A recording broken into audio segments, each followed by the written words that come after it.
Ampliar tus horizontes mentales, desafiando tu vida espiritual, nos llevarán más allá de lo convencional. Acompáñame en cada episodio mientras exploramos juntos las profundidades de la mente, el alma y el espíritu, desentrañando los secretos de la transformación personal.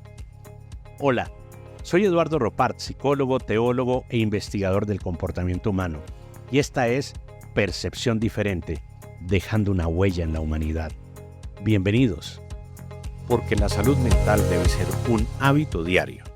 Estamos tratando la raíz del trastorno mixto de ansiedad y depresión, entendiendo muy bien que la ansiedad y la depresión van correlacionadas y generalmente la una lleva a la otra.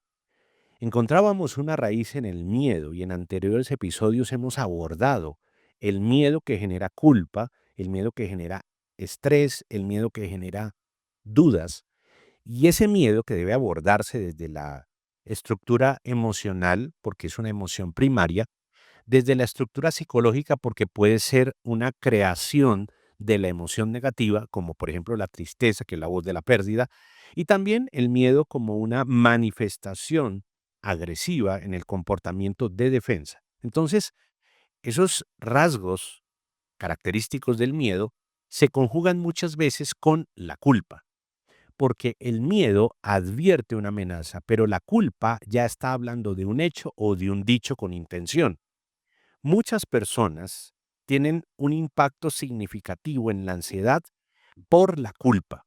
La ansiedad tiene un componente de culpabilidad y están estrechamente relacionadas desde el ámbito emocional y desde la manera de pensar, es decir, desde el aspecto psicológico. Algunas formas en las cuales la culpa influye en la ansiedad tiene que ver con los pensamientos intrusivos o se conocen también como la rumiación de los pensamientos. La culpa a menudo provoca una cantidad de pensamientos repetitivos sobre errores del pasado y acciones que son incorrectas muchas veces de la persona cuando hace una experiencia de recopilación de sus actos o de examen de conciencia. Algunas personas tratan de examinar qué pasó y terminan generando una culpa. Esto puede producir una espiral de ansiedad y obviamente la persona empieza a sentirse atrapada en los pensamientos tratando de encontrar una solución. Pero lo que termina teniendo es una sensación de alta culpabilidad. Esto produce mucha ansiedad. La otra manera en donde la culpa tiene una incidencia sobre la ansiedad está en el estrés y en la autoexigencia. Sentirse culpable puede llevar a un estado de estrés crónico porque la persona empieza a intentar a resolver el error que cometió y obviamente genera una autoexigencia extrema, llevándola muchas veces de nuevo al fracaso y alimentando aún más esa sensación de ansiedad que es tan desagradable obviamente cuando la culpa empieza a enraizarse en la esencia de la emoción y en la manera de pensar. Recordemos muy bien que la culpa también tiene una evaluación externa, es decir, el miedo al juicio de los demás, que las personas obviamente empiezan a experimentar un exceso de sensaciones de rechazo de los demás por los errores que tiene. Y esto lleva obviamente de la ansiedad a la depresión. Aquí ya empiezan los rasgos depresivos a manifestarse en la culpa cuando vienen los juicios, especialmente en contextos que son interpersonales y obviamente las relaciones sociales pueden llevar a este tipo de situaciones. Y obviamente empieza un círculo vicioso, ansioso, depresivo. La culpa no resuelta va a contribuir necesariamente en la ansiedad. Y obviamente en la depresión como una manera de manifestar la situación que está viviendo. Entendamos esto. Una sensación de depresión tiene consigo una sensación de miedo, de duda, pero la culpa es la que lleva al estado depresivo total. Miremos muy bien esto. Si es necesario aprender a pensar sobre estos temas, es porque nuestra propia mente debe desarrollar el recurso para salir de la situación identificando la raíz. Si la persona entiende perfectamente dónde está la raíz en la culpa, en el miedo, tiene que entrar a resolver esto. La culpa no es simplemente una emoción, es un estado de ánimo, pero también se convierte en una manera de pensar, en donde el individuo entiende que cometió un error y que ese error lo puede llevar a una condenación o a una autocondenación. Y muchas veces se ha llegado, yo encuentro en terapia que muchas personas llegan a un autorrechazo porque se sienten culpables. Pocas veces las personas reconocen sus culpas a nivel público, pero muchas veces se reconoce en estados depresivos la culpabilidad a nivel intrapersonal, generando un problema en el diálogo interno muy fuerte. Las personas que les cuesta salir de estados depresivos tienen que revisar muy bien la culpa. Recuerde muy bien que la culpa es un hecho que requiere una responsabilidad. Cuando nosotros intercambiamos en una negociación psicológica, después de una evitación o de una negación como procesos de duelo, de una pérdida o de una situación difícil, generalmente cuando hay rupturas conyugales, afectivas o de otro tipo de relaciones laborales de mucho tiempo, este tipo de manifestaciones de sensación de ansiedad y depresión se manifiestan muchísimo con la sensación de alta culpabilidad.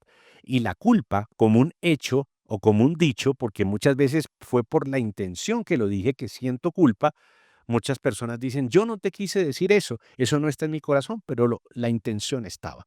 Entonces allí es donde tenemos que asumir una responsabilidad. Si cometiste un error, el error no se aprende del mismo, sino de la corrección que le das. Y el error corregido significa responsabilidad. Un error corregido significa soy responsable de los actos. Si cometiste un error, asume la responsabilidad. La responsabilidad es tratar de resarcir, de corregir, de mejorar, de perdonar y de ser perdonado en un hecho que obviamente generó una afectación. La culpa no sirve para absolutamente nada. Sin embargo, la mayoría de las estructuras sociales están diseñadas para hacer las personas sentirlas culpables y obviamente dominar sobre ellas. Aquel que comete un error se siente en situaciones de inferioridad y la persona que no cometió el error o que se sintió afectada por el error tiene una sensación de superioridad. Y allí viene esa parte tan difícil de la esclavitud emocional. Imagínese usted si nosotros le cambiáramos la culpa a la gente por la responsabilidad.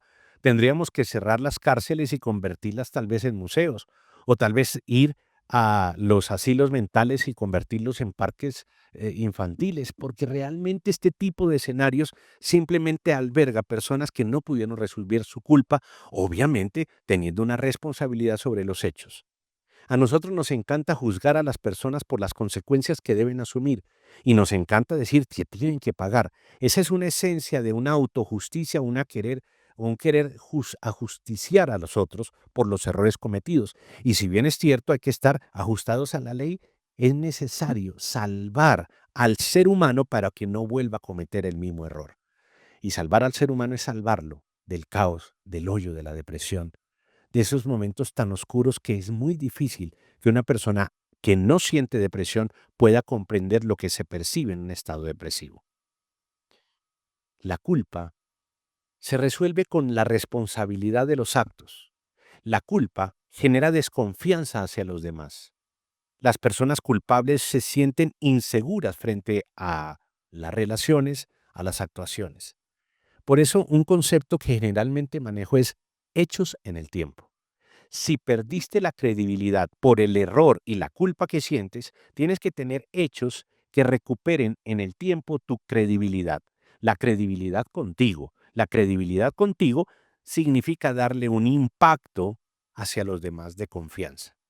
Las personas perciben nuestros miedos y los detectan a través de ciertas manifestaciones emocionales, de gestos, etcétera, pero es muy importante entender cómo nosotros representamos la culpa. Y la culpa muchas veces se representa a través de estados depresivos, de personas que poco hablan, personas que poco expresan lo que sienten porque el día que lo hicieron, los hicieron sentir culpables. La culpa, como raíz de los estados depresivos y de las crisis de ansiedad, debe ser resuelta. Una manera muy importante, hacer un inventario de los hechos que produjeron una culpa. Y en ese inventario, determinar qué perdiste cuando hiciste o cometiste ese error o tomaste esa manera de hablar que generó una afectación en otros. ¿Qué se perdió? Vamos a colocar un ejemplo y la terapia es breve y puntual. Cuando yo puedo hacer un inventario de lo que yo he podido hacer que haya afectado a otros o que me haya afectado a mí mismo y determinar por qué me siento culpable. Y voy a poner un ejemplo. Me siento culpable de haber administrado mal los recursos que me dio mi padre como herencia. Entonces me siento muy culpable porque hoy no tengo los recursos que debería tener multiplicados porque me llegó una generosa herencia y no la supe aprovechar, no la supe administrar. Entonces, ¿qué perdí? Oportunidades, estabilidad, progreso. Entonces, sobre eso que perdí, tengo una emoción llamada tristeza, porque la tristeza es la voz de la pérdida, pero también tengo una sensación de culpa. Lo que pasó ya pasó, pero ¿qué quedó de lo que pasó? Tristeza y culpa. ¿Cómo resuelvo la culpa? Primero haciendo el inventario y dos, colocando una acción que reemplace la mala acción o el error para poder tener un plan de recuperación. Hay cosas que se pueden recuperar, pero hay cosas que no se pueden recuperar y se tendrían que asimilar. Son las dos acciones psicoterapéuticas o de terapia breve en donde podemos resolver para no caer en estados depresivos. Ahora, si ya la persona llegó a un estado de depresión o de una sensación de tristeza profunda o de desesperanza, este inventario le va a ayudar muchísimo. Poder escribir qué fue lo que perdió y cómo, una idea de cómo podría recuperarse. La idea de cómo podría recuperarse ya es un plan de acción creativo en la mente. Recuerda que si puedes lograr pensar no solamente en el error que cometiste como un pensamiento rumiante o intrusivo o muchas veces hasta adictivo volver a pensar en esto para sentirse mal, tienes que empezar a pensar en la posible solución y a través de un inventario de pérdidas sería la mejor manera. ¿Qué perdí y cómo creo que puedo recuperarlo? Ahora, si no lo puedo recuperar, tengo que hacer un proceso de asimilación. La asimilación es aquella sensación mental que yo tengo de absorber lo que pasó y empezar a transformarlo en una especie de negociación psicológica con el concepto de salir de la condición a un proceso de adaptación.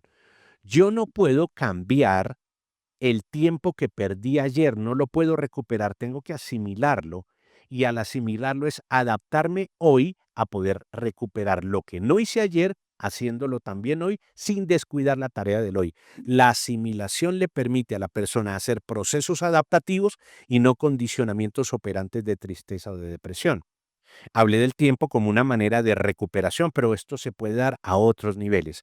Si perdimos una buena relación, si perdimos a una pareja, a un ser querido, nosotros no podemos recuperarlo tal vez, porque eso es una decisión del que se ha ido, o si tal vez ha fallecido la persona, pues no podemos obviamente volverla a tener. Hay que hacer procesos de asimilación. La asimilación tiene que ver algo con el duelo, pero fundamentalmente los procesos adaptativos.